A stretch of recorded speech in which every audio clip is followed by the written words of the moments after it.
da palestra de hoje é logística na perspectiva agrícola na cadeia de produção de grãos.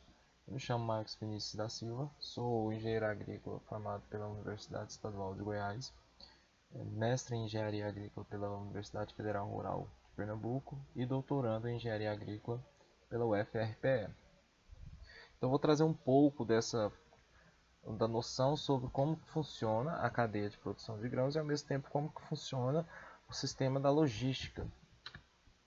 Então, inicialmente, vou falar um pouco sobre a unidade armazenadora. Então, a unidade armazenadora ou unidade de armazenamento, ela tem a função de receber os grãos ou sementes colhidos, manter as suas condições em um estado perfeito, ou seja, conservar o grão de forma que ele não perca a qualidade, e posteriormente distribuí-los. Esse fator de distribuir, ele envolve muita logística, então a questão da oferta e demanda de mercado.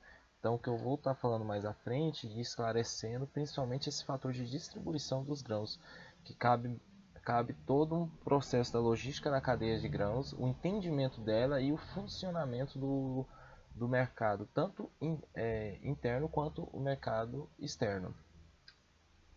E aí, dentro das unidades armazenadoras, tem também órgãos que trabalham exclusivamente nessa área. Então, temos a Companhia Nacional de Abastecimento, que ela rege as unidades armazenadoras em âmbito nacional. Aquelas, claro, que são registradas dentro da Conab. E aí temos também a Comigo. A Comigo também é uma cooperativa que trabalha exclusivamente com o armazenamento de grãos, processamento e até mesmo a distribuição. Então eles trabalham com o processamento do grão e trabalham também com o armazenamento para distribuição posterior.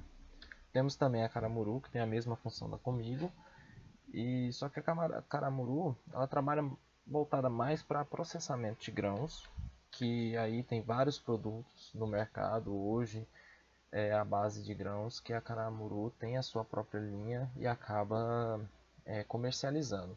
Mas também eles trabalham com a venda de grãos e distribuição deles para o mercado tanto interno quanto externo.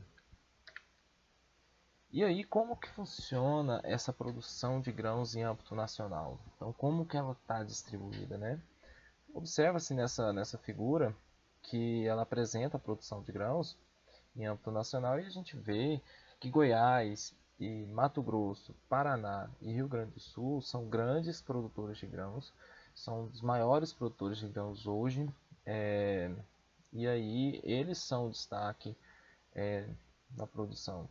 Temos também outros estados como Mato Grosso do Sul, São Paulo, Santa Catarina, Minas Gerais, Bahia e Maranhão, que também estão ali no páreo da produção de grãos e também competem nessa corrida de mercado, tanto em âmbito nacional quanto internacional.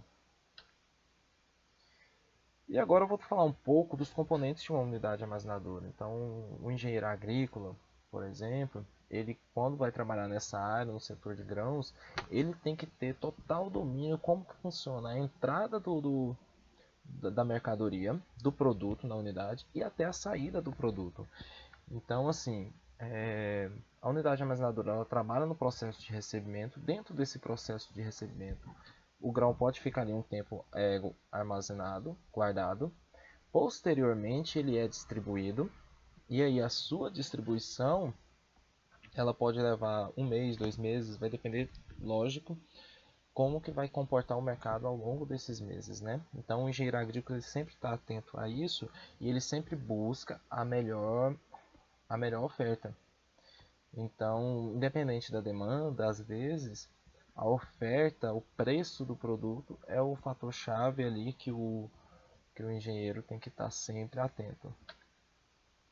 E aí eu vou trazer um pouco da unidade armazenadora do grupo da Caramuru. Já fiz visitas, já fiz estágio, já trabalhei lá. E aí eu vou trazer um pouco para vocês como que é as componentes desde a chegada até a saída dos grãos. Então temos aqui inicialmente, quando o produto está entrando na unidade armazenadora, nós temos a balança. Então chega ali o caminhão com tantas toneladas. Só um instante, vou colocar um apontador aqui para facilitar. E aí Aqui temos essa balança, o caminhão vem aqui, ele estaciona aqui em cima, e aqui ele é pesado. Então o caminhão chega com X toneladas mais 1. E aí eles anotam esse valor, e aí após o caminhão passar pelo processo de descarga dos grãos e limpeza até próprio, ele sai ou vazio ou cheio, mas normalmente ele sai vazio quando ele está chegando para descarregar grãos. E aí ele é pesado novamente e é feita essa tara para saber quanto de grão que entrou na unidade. Porque às vezes o produtor está vendendo ali 50 toneladas, mas às vezes essas 50 toneladas elas se perdem ao longo do transporte. Então no transporte tem-se aí perda de 200 quilos, 250 quilos, a depender, aliás, do trânsito desse caminhão. Então, quantos quilômetros ele vai percorrer? Se ele percorrer uma distância muito longa, ele acaba perdendo uma quantidade muito alta de grãos. E aí, às vezes, o produtor vende falando, não, aqui tem tantas toneladas, mas às vezes não chega àquela quantidade exata. Justamente por isso, por essa perda que tem nas rodovias. E aí, quando o caminhão ele entra, após ele ser pesado, ele vai para a área do amostrador. E aí, o amostrador ele pode ser manual ou automático. Esse aqui da figura que eu estou apresentando, ele é um amostrador automático. E aí, o amostrador automático ele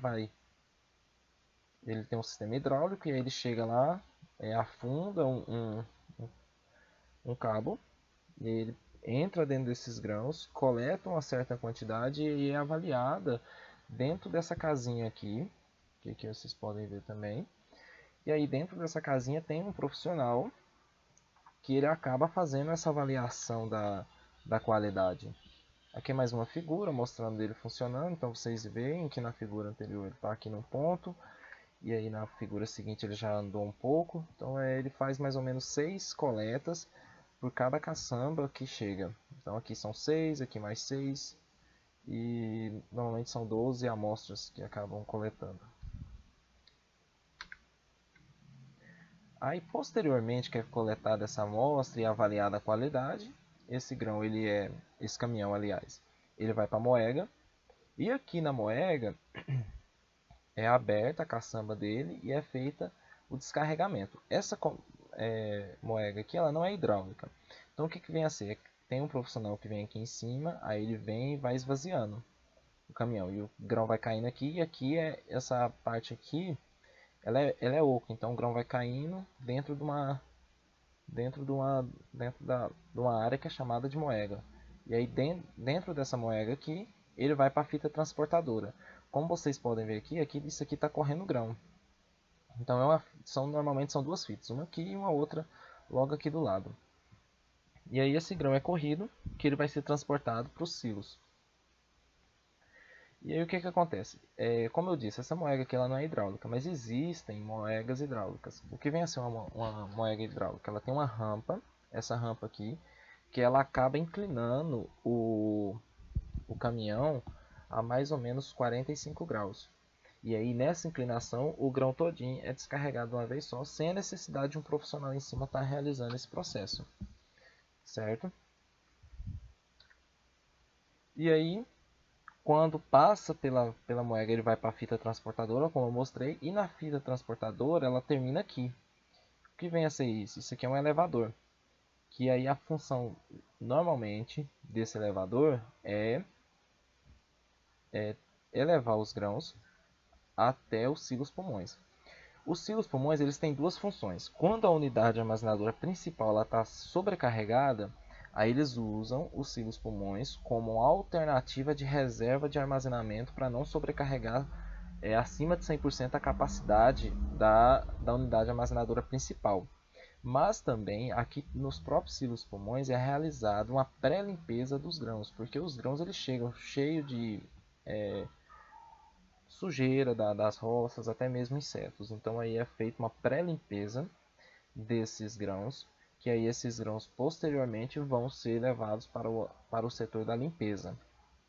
Então os silos pulmões eles têm duas funções, como eu disse. Então essa segunda função que eu ressalto, que é para armazenamento reserva, é só quando a unidade principal está sobrecarregada. E aí o profissional, o engenheiro agrícola, ele está ali sempre monitorando a entrada e saída de grãos para justamente ter um controle disso. Só que às vezes acaba, a depender de uma boa safra, acaba que as unidades armazenadoras elas sobrecarregam, então aí acaba tendo a necessidade do uso dos silos pulmões como unidade armazenadora de reserva. E aí temos as áreas da fornalha. Então a fornalha aqui eu estou apresentando duas fotos delas. Aqui é onde é inserido uma quantidade de madeira que é gerado um calor. Para que serve esse calor? Esse calor é para justamente controlar a umidade dos grãos. Então, se os grãos chegam da lavoura muito úmidos, é ingerida uma massa de ar quente para tentar remover a umidade dele. Por quê? O milho e a soja eles têm um padrão de umidade que é o padrão considerado de qualidade. Então o engenheiro agrícola é responsável por estar fazendo esse controle de qualidade da umidade. Então quando os grãos chegam é uma média de 12 a 13% de umidade. Quando os grãos chegam das lavouras, transportado pelos caminhões, eles chegam com 16, 17% de umidade, às vezes um pouco menos, 15%. E aí o profissional, o engenheiro agrícola, ele tem que estar ali para fazer justamente esse processo de inserção de massa de ar quente nessa massa de grãos, esses grãos, para poder remover essa umidade que está acima. Então, reduzir a umidade para 13, 12%. E aí tem um padrão de temperatura. Aqui eu destaco no zoom que para a soja é de 80 a 90 graus Celsius e para o milho é de 90 a 100 graus Celsius. Por que o milho é mais? Porque o milho ele tem uma capacidade de segurar a água dentro do grão, então ele segura mais a água dada a sua estrutura, né? E a soja não, a soja é mais fácil de estar removendo a água dela. E aí agora eu trago para vocês aqui uma unidade horizontal, uma vista interna dela e uma vista externa. Então essa aqui é a unidade horizontal. Aquela que eu mostrei para vocês anteriormente, o silo pulmão, que aqui tem até um aqui, ó. Essa aqui é uma unidade armazenadora vertical. Então pode ser também utilizada para armazenar e conservar o grão? Pode. Mas normalmente ela é utilizada para fazer uma pré-limpeza dos grãos, para remover a sujeira que vem.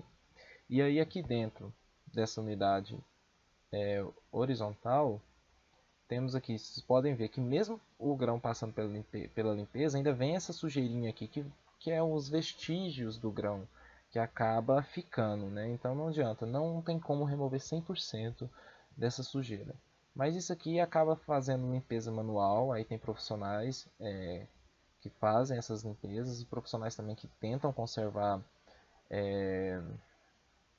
a entrada de insetos, ratos, principalmente rato, porque rato é um, é um animal que ele ataca muito os grãos. E existe também insetos que vêm, pequenos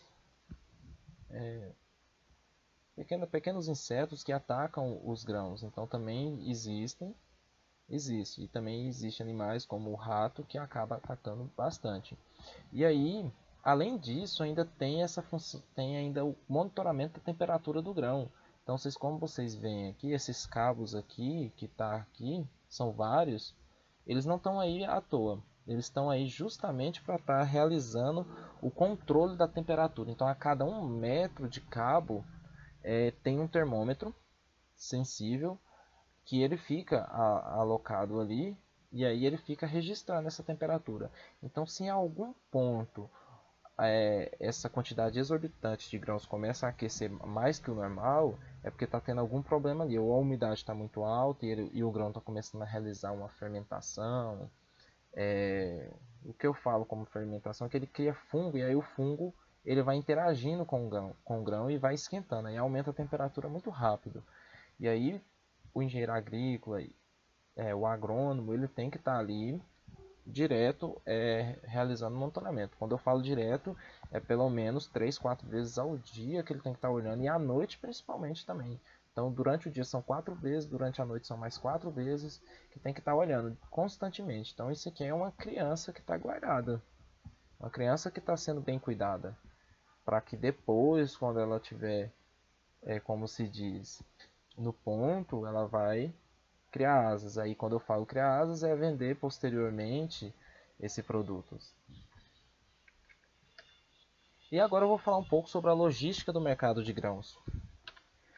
Então, de acordo com a Companhia Nacional de Abastecimento, a colheita de grãos saltou exorbitantemente de 38 milhões de toneladas lá em 1975 para 236 milhões em 2017. Então, foi um aumento de 198 milhões de toneladas. É um salto muito grande. E aí, atualmente, agora com dados mais recentes, temos que na safra de 2020 o setor logístico deve transportar mais de 251 milhões de toneladas de grão. Então, ou seja, já deu um salto ainda maior. Então, tem um salto aí de pouco mais de 200 milhões de toneladas quando comparado lá em 1975. E agora falar sobre o transporte. Então, como que funciona esse transporte? Existem duas rotas principais de transporte. A rota nacional, que ela é composta por 65% de caminhões, então é a rota por rodovias. Existe também por hidrovias, existe, e por ferrovias também existe, que ocupa esses outros 35% que sobra de transporte nacional. Já para transporte internacional, exportação de grãos, temos somente o transporte por marítimo. Então temos cargueiros que fazem o transporte somente de grãos. Então, um dos principais compradores nossos hoje é a China. Então a China compra uma quantidade, pode-se dizer aí, de quase 50% do grão produzido nacional, a China compra. Então, assim, existe um padrão, nos portos tem que ter uma conservação máxima possível da qualidade do grão, porque se chegar lá na qualidade que eles não querem, que eles não aceitam, o grão volta para o Brasil. Então, assim, existe casos que isso acontece? Existe muito. E aí, como vocês podem ver aqui, também existe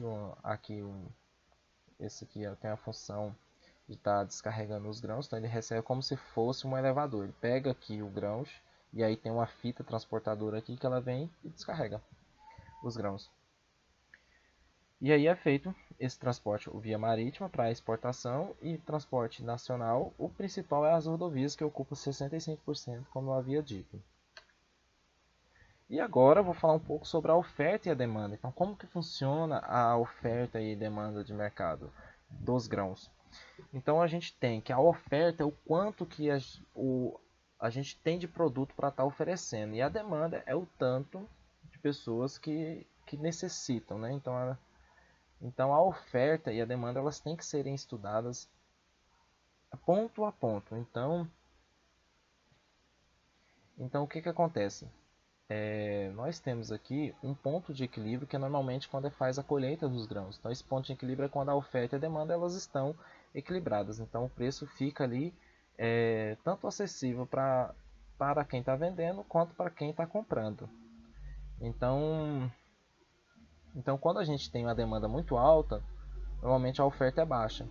E aí quando temos uma oferta muito alta, a demanda normalmente tende a ser baixa. Então tem que ser estudados essa oscilação do mercado. Então quando há o pós-safra, ocorre o seguinte, a oferta de produto ela tende a ser menor. Então você tem uma oferta de produto e uma alta demanda. E aí o que acontece? Nessa alta demanda o preço vai lá em cima. Então quando sai desse ponto de equilíbrio, quando a oferta tende a diminuir, o que acontece? A demanda vai aumentar. Então quem quer comprar começa a aumentar, a necessidade tende a ser maior, mas a oferta é baixa. E aí o preço tende a aumentar. E muito. Fora do período de safra, fora do período de colheita dos grãos. E aí o engenheiro agrícola tem que ficar muito atento a isso, porque aí é nesse ponto que ele vai falar, agora é o momento de venda, agora é o momento de estar exportando o produto. E aí a função da unidade armazenadora é justamente conservar esse grão para esses períodos. Porque sem a unidade armazenadora o grão ele se deteriora, ele estraga ao ar livre. Como eu disse, como eu mostrei, tem que ter o controle de umidade, tem que ter o controle de temperatura para conservar essa qualidade do grão. E aí, como eu disse, 65% do transporte de grãos do Brasil são realizados por caminhões e o mercado de transporte rodoviário brasileiro movimenta, só o transporte, ele movimenta 400 bilhões por ano. Então a economia do Brasil é muito alta só no transporte. E na venda já é outro fator que ainda é maior.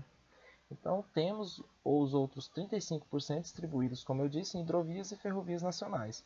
Só que, como eu havia falado, a observação que eu trago é que tudo gira em torno do custo-benefício. Então, o que vai sair mais barato? Às vezes, nem sempre o transporte rodoviário ele é favorável para a venda para transporte do produto. Às vezes, a hidrovia, a ferrovia acaba sendo mais barato. Por quê? Um exemplo, lá na Amazonas. No Amazonas, não tem muita rodovia, então o transporte principal lá é por hidrovia. Então acaba sendo que o custo-benefício para transportar por água, por rio, sai mais barato do que fazer o transporte, por exemplo, por rodovias. Então o engenheiro agrícola, o agrônomo, ele está sempre ali ficando atento a esses pequenos detalhes que no fim acaba tendo um custo-benefício maior ou menor. E a atuação do engenheiro agrícola em todo esse cenário? Então, o engenheiro agrícola, principalmente, ele atua, aliás, desde o plantio e colheita, a armazenamento e conservação do produto, a logística e economia do mercado e até mesmo em contratos de exportação. Então, o engenheiro agrícola ele atua desde a chegada do grão lá na unidade armazenadora até contratos de exportação. Só que para cada uma das áreas que eu trago aqui, ele atua somente nela. Ele pode ter engenheiro que atua em mais de uma? Possa, mas normalmente eles atuam separadamente, cada um na sua área específica. Bom, no mais era isso que eu tinha a apresentar. Agradeço a atenção de todos. E aí deixo o meu contato aí para mais quaisquer dúvidas que possam ter e queiram estar sancionando. E aí eu trago um pouco dessa profissão tão abrangente, né? Envolve uma área tão grande, né? Desde o plantio, desde a conservação do grão até na, na questão de economia, da economia, né? Então deixo aí meu contato e agradeço a atenção de todos.